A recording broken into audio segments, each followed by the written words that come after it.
Good evening to all. My special welcome to both the speakers, Dr. Padma Iyer, Joint Secretary at Indian Institute of Public Administration, UP, and Ms. Shabana Begum, founder of Shilpa Shri Mahila Seva Samiti. And my special thanks to CTED, our associate partner. I'm glad to introduce myself. I'm Bindu Balakrishnan, AGM at TechStep. We are basically a technology business incubator. We promote startups. We are in business incubation for over 35 years now. One of our activities is that we also partner with international funding agencies like European Union, World Bank, and UN. We have done several projects for these international agencies. Basically, our core areas are science and technology, and also innovation and entrepreneurship promotion. So this initiative, this event on International Women's Day event is part of our European Union project called GENI, Gender Enabling Network of Innovation and Entrepreneurship, CSOs for Climate Ventures. Under this project, we are operating a network of NGOs in 8 states of Tamil Nadu, Kerala, Karnataka, Maharashtra, Gujarat, West Bengal, and Rajasthan, basically to promote women entrepreneurs. We choose NGOs and we train NGOs in women entrepreneurship.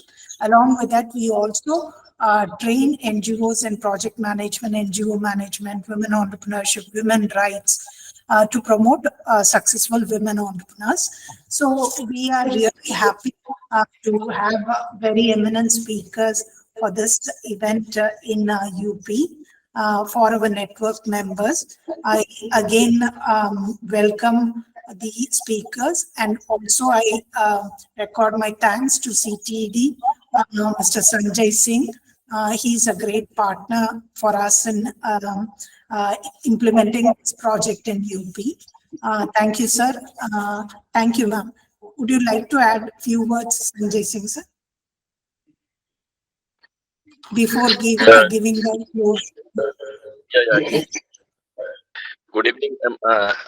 Thanks a lot. We thanks to TechStep basically, and especially to Bindu Madam and Chagravin. And once again, I should congratulate this International Women's Day, though it was to conduct on 8th of March, but due to this Mahashivratri festival, it could not done on 8th.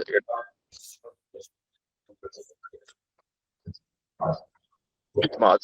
So thanks a lot for again giving this opportunity to conduct today. Though we are trying to meet from last, even we have planned many times to meet physically, but unfortunately it could not organize. Though as if we are again planning for month of April, but I think because of election might be, we are just confused how that will be organized. So we just welcomes and thanks a lot to our I think Sanjay Singh's his line is being cut. So anyway, I thank and also welcome Dr. Padma Iyer for this program. Please, ma'am, over to you. We are all in ears to hear you, ma'am. Please. Thank you very much, ma'am. In fact, I always tell people that the best way to empower women or empower even men to that extent is by encouraging them to set up an industry, a small scale industry, or let's say let them be self-employed. Now, when it comes to women, I would say that in India, women are born entrepreneurs. In fact, they are made to become entrepreneurs also. Madam, sorry for the interruption. Yeah. It can be in Hindi so that all the people can listen, if it is possible for you. I'll speak in Hindi. That will be better because we can understand. ठीक है, मैं हिंदी में बोलूंगी. जरूर. हाँ, महिला उद्यमियों का जहां तक सवाल है, मैं तो कहूंगी कि भारत में महिलाओं को उद्यमी बनाने के लिए ट्रेनिंग दी जाती है। कैसे, ये भी मैं बताऊं। उनको पहले से यही बताया जाता है कि उनको वो जगह जाके शादी करना है जिसके बारे में हाँ उनको कुछ पता नहीं है। 94% महिलाएं जो है उनके अरेंज्ड मैरिज होता है। तो इतना बड़ा रिस्क लेना कि उनको पता नहीं है कि वो जिनके साथ शादी करेंगी वो आदमी कैसे होंगे, उनके परिवार वाले कैसे होंगे, इसके बारे में कुछ नहीं पता है। तो सबसे बड़ा जोखिम महिलाएं इस एरिया में लेती हैं। तो अगर अपने परिवार के तौर पे अपनी जिंदगी का जोखिम ले सकती हैं, तो बिजनेस का जोखिम कुछ भी नहीं है उनके लिए। जहां तक मैन मैनेजमेंट का मतलब का सवाल है, महिलाएं घर ही पे कई तरह के लोगों को मैनेज करती हैं। उनके पतियों को, उनके सास ससुर, देवर जेठ जेठानी, हर को अलग अलग तरीके से मैनेज करती हैं। तो अगर उनको इंडस्ट्री में मैनेज करना है तो उनको उनके लिए कुछ भी नहीं है। वो तो केवल किन किन को मैनेज करना है, केवल उनको अपने फाइनेंस को, फाइनेंशियल इंस्टीट्यूशन के ऑफिसर्स को मैनेज करना है और उनके एम्प्लॉइज को, दैट्स ऑल। अगेन अगर हमने मटेरियल्स मैनेजमेंट को देखा तो किचन में ही हमारे 300 तरह के वस्तु हैं। केवल किचन की बात बता रहे हैं। किचन में ही 300 तरह के मटेरियल्स हैं, जिनमें कुछ रॉ मटेरियल्स हैं, कुछ हमारे फिनिश प्रोडक्ट्स हैं अचार के तौर पे, कुछ सेमी फिनिश प्रोडक्ट्स हैं पापड़ के रूप में, कुछ हमारे कैपिटल्स हैं, कैपिटल इन्वेस्टमेंट है, जैसे हमारे मिक्सी, हमारे फ्रिज, हमारे gas and so on. And कभी भी किसी भी पुरुष को ये लगता नहीं होगा, कभी भी किसी ने महसूस नहीं किया होगा, वेरी फ्यू, कि आज नमक नहीं है तो खाना नहीं बना, या आज दाल नहीं है तो खाना नहीं बना। अगर इतने सारे आइटम्स को केवल किचन में मैनेज कर सकती हैं महिलाएं, तो इंडस्ट्री में मेरे ख्याल से 8-10 आइटम्स के अलावा ज्यादा नहीं दिखाई पड़ता है, मैंने जहां तक देखा है। Again when it comes to marketing management, when it comes to survey, मुझे लगता है कि महिलाएं जितना हद तक अपने नेबर के बारे में इधर उधर से जो चीजें हासिल करती हैं, वो it's really a surprising thing how they get information from other people. तो वो इंफॉर्मेशन को अगर उन्होंने मार्केट में लगाया, मार्केट सर्वे किया, तो they'll do very well.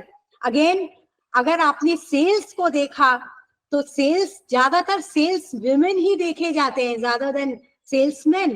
It is all because women are capable of conducting a business which men are not.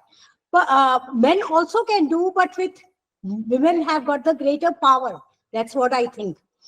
With all these, but I would say, ये सब होते हुए भी कम महिलाएं बिजनेस लगा रही हैं इंडिया में। दो ऑफ कोर्स 2021 से ये देखा जा रहा है कि यूपी में जितने पुरुष मतलब बिजनेस लगा रहे हैं, उसी मात्रा में महिलाएं भी लगा रही हैं। ये दिखाई पड़ता है कि महिलाएं सतर्क है, महिलाएं जागरूक हो गई है और वो आगे आ रही है। पर कहां पर प्रॉब्लम आती है महिलाओं को, खासकर फैमिली में बहुत सारी प्रॉब्लम्स आती हैं। तो मैं यही कहूंगी कि जो मॉरेटोरियम पीरियड रहता है लोन देते हुए, लोन के बाद उसको वापस देने में पेबैक पीरियड जो है उसको थोड़ा सा बढ़ा दिया जाए, ताकि महिलाओं की सुविधा के लिए काम किया जाए। जहां तक एक और बात मैंने महिलाओं के लिए देखा है कि एक महिला उद्यमी को अगर आप देखेंगे, महिला उद्यम को देखेंगे, तो उसमें केवल एक महिला ही नहीं रहती है, उनके साथ उनके बच्चे, कभी कभी उनके पतियों को भी देखने को मिलता है। एक महिला उद्यमी अपने घर में पूरे महिला उनके जितने सदस्य परिवार के हैं उन सबको उद्यमी बनाती हैं। अगेन एक बात और मैंने देखा है कि जहां तक उद्यमिता विकास कार्यक्रम का सवाल है, मैंने कई तरह के उद्यमिता विकास कार्यक्रम किए हैं जिनमें मैंने देखा है कि कुछ महिलाएं कुछ कारणों से अपना उद्यम नहीं लगा सकी, पर 10-15 साल बाद मैंने ये देखा कि उनके बच्चे जो हैं उनमें से अगर उनके 4 बच्चे हैं तो उनमें से 2-3 बच्चे तो जरूर उद्यमी बने हैं। तो मेरा ये दिमाग में आया कि उद्यमिता एक संस्कार है, उद्यमिता संस्कार है, उद्यमिता एक आदत नहीं है। और उस संस्कार को आगे बढ़ाने के लिए महिलाओं से अच्छा कोई नहीं हो सकता है। तो मेरी यही गुजारिश है कि मोर एंड मोर, ज्यादा से ज्यादा महिलाओं को आगे बढ़ाएं। और thank you very much. Yes sir. जी हमें लगता है मैडम ने अपने आप को इंट्रोड्यूस नहीं किया। मैडम पद्मा जी जो है एंटरप्रेन्योरशिप के लिए ऐसी बेल पूरे प्रदेश में लोग जाने जाते हैं। वो इंस्टीट्यूट ऑफ एंटरप्रेन्योरशिप डेवलपमेंट में पहले थी, अभी वो यूनिवर्सिटी में है। मैं सही बोल पा रहा हूँ मैडम? पद्मा मैडम? हाँ, मैं इंस्टीट्यूट ऑफ एंटरप्रेन्योरशिप डेवलपमेंट में 28 साल मैंने काम किया था। जी 28 इयर्स काम किया था जी।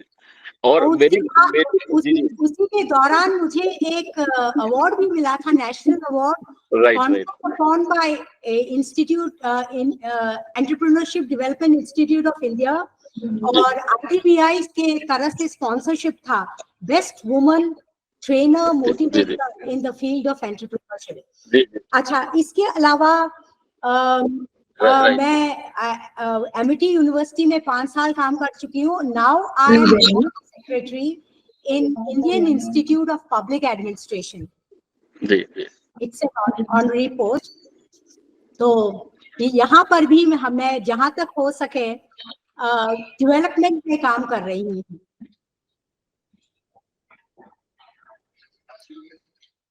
लोगों के विकास के लिए, विकास हेतु प्रयासरत हूँ। Wonderful, ma'am. Yeah. Can we introduce the second? Yes. We can move on to the next speaker. Thank you very much, madam. It was really inspiring. Actually, your experience and wisdom flown through your words. It was really encouraging that women are inborn, like we have been trained entrepreneurs in our home itself. Whatever we do is resource management. So it was really beautiful to hear you. Now, can we move on to our next speaker? I welcome Ms. Shabana Begum for the next session. After this session, in case we have more questions, we can have a really interactive interaction with ma'am. I welcome Ms. Shabana Begum for the next session. Please, ma'am. Welcome, everyone. Yes. Welcome, everyone. Thank you madam. आप हिंदी में बात converse कर सकते हैं madam, आप हिंदी में complete Hindi में बात कर सकते हैं। मैं शबाना बेगम, और मैं इस क्षेत्र में सामाजिक कार्य में 1994 से जुड़ी हुई हूँ। पहले मैं अपना बताऊं कि मैं किस तरह से इस क्षेत्र में आई। मैं पहले इरिगेशन डिपार्टमेंट में जॉब करती थी, और मैं यही लखनऊ में पोस्टिंग थी हमारी। मैं इसी बीच में सेवा अहमदाबाद की फाउंडर इला भट्ट के संपर्क में आई, और मैं उनके साथ 2-3 दिन यहीं लखनऊ में रही, और फिर उनसे उनकी बात से उनके साथ रह के ऐसा लगा कि महिलाओं के लिए हम लोग को कुछ करना चाहिए। महिलाओं की स्थिति बहुत दयनीय है, दयनीय इन द सेंस ऑफ कि उनका कहीं पे कोई स्टैंड नहीं है, वो इकोनॉमिकली भी बहुत ज्यादा वीक है, सोशल भी उनका कोई वो स्टेटस नहीं होता है। तो मेरे मन में ये विचार आया कि मैं क्यों ना इन महिलाओं के साथ करूं काम। फिर मैं अहमदाबाद गई, सेवा अहमदाबाद, वहां पे रही 3-4 दिन, और वहां पे जब हमने देखा, वहां पे जयश्री व्यास बहन से मिली, माइक्रो फाइनेंस बैंक देखा, सेवा बैंक, जो वहां डेयरी चलती थी, दूध डेयरी, ये सब देखा। और मैं फिर इतना इंस्पायर हुई कि मुझे लगा कि ये ऑफिस की फाइलों में कुछ नहीं है, और मैं आके मैंने अपने पेरेंट्स से ये डिस्कस किया कि मैं अपनी जो जॉब है उसको रिजाइन करना चाहती हूँ, मैं सोशल सेक्टर में काम करूंगी। तो पहले तो थोड़ा सारे लोगों ने बहुत वो किया, लेकिन चूंकि मेरे फादर ने मुझे बहुत सपोर्ट किया। उन्होंने कहा कि अगर तुम्हारा ऐसा सोच है तो तुम इस सेक्टर में आओ और काम करो। फिर मैंने यहाँ लखनऊ में रह के सेवा के साथ काम शुरू किया, गांव-गांव जाती थी, जा करके फिर मैंने ग्रुप बनाए, ग्रुप महिलाओं की स्थिति को देखती थी, और ये मन में बहुत आता था कि किसी तरह इनके लिए कुछ अच्छा करूं मैं। धीरे-धीरे इसी तरह मैंने उनके साथ सेल्फ हेल्प ग्रुप बनाए, किसी को छोटे-छोटे लोन दिलवाए। इस तरह से करते-करते फिर तब क्योंकि अहमदाबाद से यहाँ की काफ़ी दूरी थी, फिर मैंने वहाँ फिर मैंने माइक्रो फाइनेंस बैंक में ट्रेनिंग ली, सहभागी शिक्षण केंद्र से ट्रेनिंग ली, कैपेसिटी बिल्डिंग की। इस तरह से करते-करते मैंने अपने आप को ग्रो किया, और फिर मैंने खुद शिल्पश्री महिला सेवा समिति के नाम से इसको अपनी एक ऑर्गेनाइजेशन उन महिलाओं के साथ ही बनाई जिनके साथ हम काम कर रहे थे। फिर उसमें हमने बहुत सारे एफर्ट्स किए, फिर धीरे-धीरे करके उसमें बहुत सारे प्रोजेक्ट्स लाई बहनों के लिए।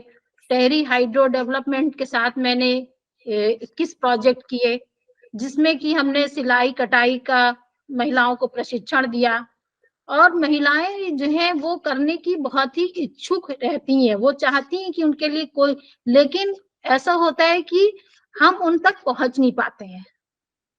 हमारे जो वो थे फंडर थे जो, तो मेरे एरियाज जब जाते थे तो वो कहते थे कि अरे शबाना जी, आपको इतनी दूर काम करने की क्या जरूरत है। तो मैं उनसे ये कहती थी कि सर यहाँ पे कोई नहीं है काम करने के लिए, इन लोगों को कोई यहाँ तक पहुंचता ही नहीं है। क्योंकि जब मैं जिस टाइम सेवा के साथ काम कर रही थी, मैंने देखा कि महिलाएं जो लखनऊ में एक कुर्ते का जो वेजेस होता है वो लखनऊ में 100 रुपए मिलता है, लेकिन उस महिला के पास उस गांव तक पहुंचते पहुंचते वो सिर्फ 20 रुपए रह जाता है। इतना ज्यादा एक्सप्लॉइटेशन था, क्योंकि महिलाएं खुद से बाहर नहीं निकलती थी और अपने लिए वो काम मार्केट से आके ले नहीं सकती थी। इन्हीं सब चीजों को देखते हुए मैंने महिलाओं को लखनऊ में मैंने बहुत सारी, एट प्रेजेंट टाइम हमारी 4000 महिलाएं ऐसी होंगी जिनको मैंने प्रशिक्षण दिया, सिलाई कटाई का, दरदोजी का, और कुंदन ज्वेलरी, जो यहाँ की जो एक डाइंग आर्ट अब हो गई है। मतलब उस टाइम जो है बहुत कुंदन ज्वेलरी कभी लखनऊ की बहुत ही मशहूर ज्वेलरी हुआ करती थी, जो मुगल आजम में पहनी गई है, लेकिन अभी इसका काफी वजूद खत्म हो रहा था। तो मैंने government of ministry of minority में उस्ताद प्रोजेक्ट के अंतर्गत 300 महिलाओं को कुंदन ज्वेलरी की फिर से ट्रेनिंग दी, और उनको मोटिवेट करके इस स्किल को, इस आर्ट को जिंदा रहने के लिए, तो अब लड़कियां वो काम कर रही हैं, वो बनाती हैं, बाहर भेजती हैं, जगह जगह पे उनके स्टॉल लगे रहते हैं, वो ये काम कर रही हैं। प्लस जिन लड़कियों को हमने रेडीमेड गारमेंट्स की भी ट्रेनिंग दी, उनको सिलाई कटाई का दिया। अब कुछ लड़कियां तो उसमें से हमारा जो है हमारा Tata institute of social science ने हमारा पूरा इवैल्यूएशन किया था, और ये उसमें उन्होंने बताया कि आपकी जो आपने ट्रेनिंग दी थी जो, तो उसमें जो है कम से कम जो है 80% महिलाएं अब अपना काम खुद कर रही हैं। उससे ये हुआ कि जैसे कभी कभी वो अपने पैसा नहीं होता था तो वो बच्चों को पढ़ा नहीं सकती थी। तो अब उससे क्या हुआ कि उनका सोशल स्टेटस भी बढ़ा, कि अब उनकी घर में एक इज्जत है, क्योंकि वो पैसा अर्न कर रही हैं, बच्चों को पढ़ा रही हैं। एक बार मैंने अपने जो हमारी महिलाएं थी, एक बार मैंने उनसे पूछा कि ये बताओ कि अब की होली में क्या खास रहा, तुम लोग की त्योहार था, तुम लोग ने क्या कैसे होली मनाई। तो एक महिला रोते हुए कहने लगी कि दीदी अब की जिंदगी में पहली बार हमने अपनी पसंद के कपड़े बनाए, क्योंकि हमारे पास पैसा था, हम कुछ कर सकते हैं। हमने किसी से मांगना नहीं था, ना हस्बैंड से मांगना था कि मुझे पैसे दे दो तो मैं कपड़े लाऊंगी। ये सब जो है जब हम उनसे बात करते हैं तो ये बहुत ही दिल को छू जाने वाली चीजें हैं, जिनको हम बहुत करीब से हमने महसूस किया है कि महिलाएं सब कुछ कर सकती हैं। महिलाओं को सपोर्ट करने की जरूरत है, उनको रास्ता दिखाने की जरूरत है। और अभी हमारी जो हमने जिन महिलाओं को ट्रेनिंग दी है वो अपने पैरों पे खड़ी हैं। कुछ महिलाएं तो उसमें ऐसी थी जो उन्होंने 8th पढ़ा था, 9th पढ़ा था, लेकिन फाइनेंशियल कंडीशन खराब होने की वजह से वो पढ़ नहीं सकती थी। फिर लोगों ने ग्रेजुएशन किया, पढ़ाई भी की अपने आगे, कुछ लोग तो उसमें जॉब में है। एक हमारी महिला ये सीतापुर की थी, वो समझ लीजिए बुर्खा पहनती थी, घर से निकलती नहीं थी।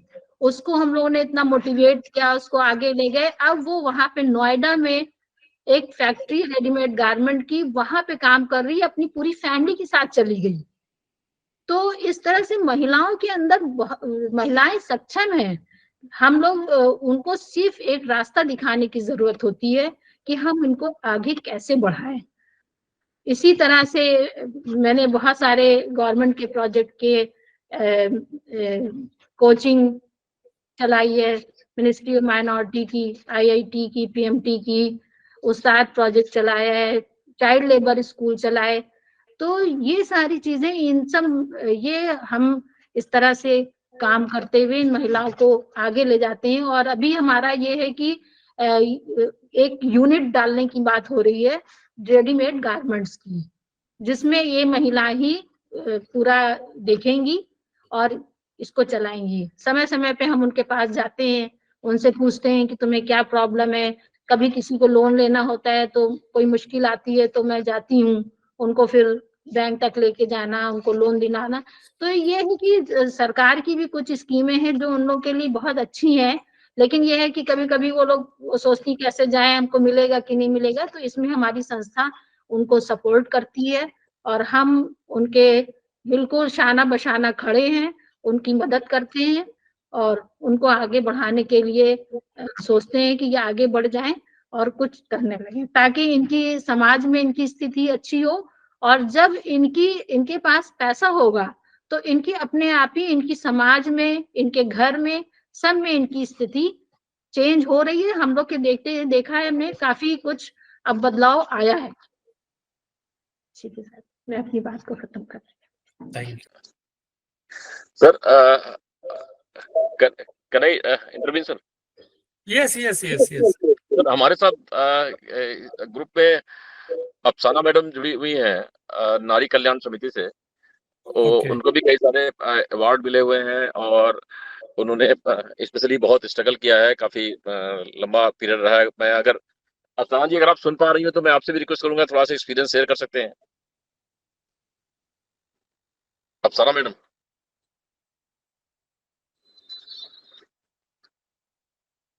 जी सर, आवाज आ रही है? जी जी, आ रही है।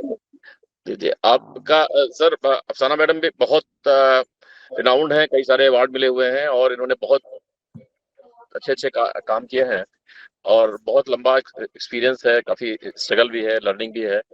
मैं अगर आपसे रिक्वेस्ट करूंगा तो अगर आप भी 2 मिनट अपना एक्सपीरियंस शेयर करेंगे तो मीन टाइम। सभी को मेरा नमस्कार।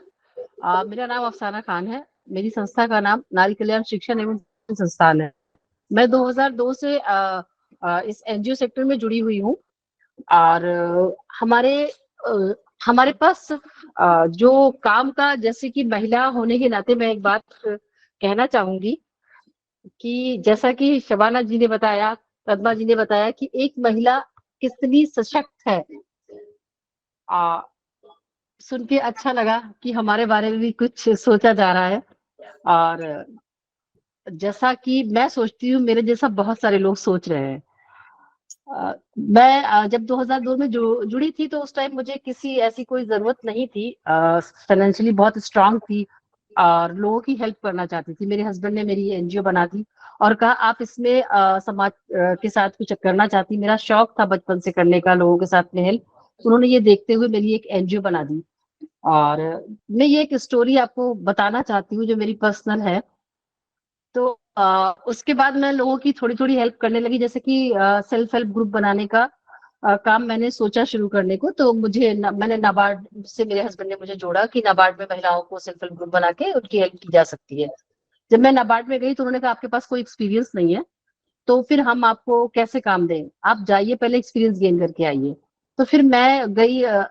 उस टाइम में एनआरएलएम नहीं था, लेकिन उसी का एक छोटा रूप वहां पे समूह बनाने का चल रहा था प्रोग्राम। तो उसमें मैं सुविधादाता बन गई और बन के मैंने गांव गांव जाके कुछ समूह बनाए, बहुत सारे प्रॉब्लम्स लोगों की देखी और मुझे लगा कि मैं इनके लिए कुछ कर सकती हूँ। उसके बाद मैंने 15 समूह बनाने के बाद मैं नाबार्ड से जुड़ गई और मैंने 50 समूह का टारगेट लिया और उन महिलाओं को अलग अलग चीजों में पारंगत करके काम सिखाने लगी। बिकॉज मुझे बहुत सारी चीजों का बनाने का आइडिया था, जैसे कि मैं चिकनकारी तो जानती ही थी, बाकी बहुत सारी कशीदाकारी काफी सारी मतलब हैंड एम्ब्रॉयडरी की बहुत सारी चीजें जैसा कि मुझे शौक होने की वजह से करती थी। तो उनको सिखाती थी, जो जो करना चाहता था उसमें उनको लगाती थी धीरे धीरे अपने शौक के नाते। और वैसे एजुकेशन के उसमें मैंने फैशन डिजाइनिंग की थी और ये तो साइड में करती ही थी, साथ में मैं अपने हस्बैंड का बहुत सारा पैसा बर्बाद करती थी, फैशन शो करती थी, ये करती थी, वो करती थी। मुझे पैसे का बचाने का किसी उसका कोई मतलब नहीं था। पैसा कैसे आता है कैसे जाता है मैम, मुझे बिल्कुल भी नहीं पता था। लेकिन सडन 2009 में मेरे साथ कुछ ऐसा हुआ मैम कि मेरे हस्बैंड की डेथ हो गई और उनका सारा बिजनेस उनके पार्टनर ने ले लिया। उसके बाद मुझे समझ नहीं आ रहा था कि मैं क्या करूं। हम लोगों के वहां 4 महीने तक इद्दत होती है और उसमें उस 4 महीने में सारा बिजनेस चला गया, मेरे हस्बैंड की गाड़ी चली गई और मुझे नहीं पता बाहर क्या हुआ। मैं बिल्कुल रोड पे आ गई। लेकिन उस टाइम मैम जो मैं समाज सेवा कर रही थी, जो मैं सिर्फ शौक से अपना कर रही थी, जो मेरा दिल चाहता था करने का, वही महिलाएं मेरे पास आती थी और मुझसे कहती थी कि दीदी अकेला मत समझना, हम हैं आपके साथ, हम आपके साथ है दीदी। हमको ये नहीं पता था कि कैसे बाहर काम करते हैं, कैसे करना है, क्या करना है। बस शौक से जो करती थी तो वो अलग था। उसके बाद मैंने आगे बढ़ के देखा कि अ, डूडा से एक छोटी सी ट्रेनिंग मिली मुझे कराने के लिए, जिसमें मैं 150 रुपए रोज के लिए काम करती थी। स्कूटी मुझे चलानी नहीं आती थी, कैसे गांव तक जाऊं। गाड़ियां हस्बैंड की रही नहीं थी क्योंकि वो किस्त पूरी ना होने की वजह से कोई गाड़ी चली गई थी और मुझे उसके वजह से काफी दिक्कत थी कि मैं गाड़ी चलाना जानती थी, स्कूटी वगैरह चलाना नहीं जानती थी। बचपन में साइकिल चलाना सीखी थी, इसलिए स्कूटी आसानी से धीरे धीरे करके चला ली। जब मैं वहां सिखाने जाती थी गांव में, बहुत दूर गांव था सलारगंज चिनेट में, तो मेरे साथ प्रिंसिपल रोने लगती थी कि विंटर का टाइम था, जाड़े का मौसम था और मैं हेलमेट के अंदर से पसीने से तर होती थी क्योंकि मुझे ठीक से चलानी नहीं आती थी, डरते डरते खींच खींच के ले जाती थी। तो फिर इस तरह से जब मेरा खुद का ऐसा जीवन रहा, मुझे उन्हीं औरतों ने सपोर्ट किया जो औरतें कभी हम जिनको शौकिया सपोर्ट करते थे। और इस तरह से करके एक हमने एक धीरे धीरे करके अपने आप को एक इस उस पे पहुंचाया कि आज वो औरतें और हम दोनों आज सीआरज में हम लोगों के टर्नओवर्स हैं। एनजीओ के अलावा हम लोगों ने प्रोड्यूसर कंपनी बनाई और वही सब हमारे शेयर होल्डर्स हैं जो हमारी एसएचजी मेंबर्स थी। 640 का एक हम लोगों ने क्लस्टर बनाया, 500 लोगों का एक और क्लस्टर बनाया, 1150 सेल्फ हेल्प ग्रुप बनाए जो अलग अलग डिस्ट्रिक्ट में है, क्योंकि लखनऊ में तो मैं कर ही चुकी थी सबको सपोर्ट। तो आज आगाज पास की डिस्ट्रिक्ट से भी लोग कहते थे मेरी भी हेल्प करिए। गोंडा है, फर्रुखाबाद है, संत कबीर नगर है, बाराबंकी है, उन्नाव है, इन डिस्ट्रिक्ट में भी हमने काम करना शुरू किया और उन सबको भी अपने पैर पे किसी ना किसी काम पे खड़ा किया। आज की डेट में हमने एक अपना सेंटर लखनऊ में बनाया है, जिसमें मैं कोई किसी भी काम को करने के लिए, कोई कहीं से भी कोई महिला आ जाए और अगर वो कुछ करना चाहे तो उसके लिए फ्री ऑफ कॉस्ट ट्रेनिंग और उसको काम पे लगाना, उसको मुद्रा लोन कराना, उसको किसी भी तरह से उस पर स्टैंड करना मेरी ड्यूटी है, मेरा फर्ज हो जाता है। तो इस तरह से छोटा छोटा करके आज हम लोग इस उस पे पहुंच गए हैं कि वो भी हमारे साथ और हम भी उन्हीं के साथ हाथ पकड़ के मैम एक उस पे पहुंच गए हैं जहाँ मैंने कभी सोचा नहीं था कि इसके बाद मैं कैसे क्या करूंगी। वो मेरा सब कुछ है, वो महिलाएं ही मेरा सब कुछ है और हम उनके साथ। तो चाहे तो औरत कुछ भी कर सकती है, ऐसा मुझे महसूस हुआ इसको करने के बाद। Thank you thanks thank you sir. अब आप बात करते करते काफी इमोशन आपका बहुत ही, मैं पर्सनली जानता हूँ आपका बहुत लंबा संघर्ष रहा है और आज की डेट में बहुत बड़ी एग्जांपल है। आपका जो सेटअप है, आपका जो फैक्ट्री बनी हुई है, वो स्फूर्ति स्कीम में भी बनी है और भी आपने बहुत पर्सनल सेटअप किया है। तो जी एक सर, मुझे बहुत कई बड़ा सारे अवार्ड्स भी मिले हैं, जैसे स्टेट अवार्ड जी चिकनकारी में जी ही मिला है और जी, कई फिक्की सारे से नेशनल अवार्ड भी एंटरप्रेन्योर ऑफ मिले हैं द ईयर आपको। अवार्ड है और और सर मैं बताना चाहूंगा बहुत सारे ये अवार्ड मिले। क्या कहते हैं सर, ये वहाँ पे जो प्रोग्राम हुआ था त्रिची में, तो मैडम ने पार्टिसिपेट भी किया था, त्रिची में गई थी साथ में, ओ, फिर नवंबर। ओके ओके जी, जी। ओके। तो आपका शुभ नाम मैडम? हेलो, जी सर। आपका शुभ नाम?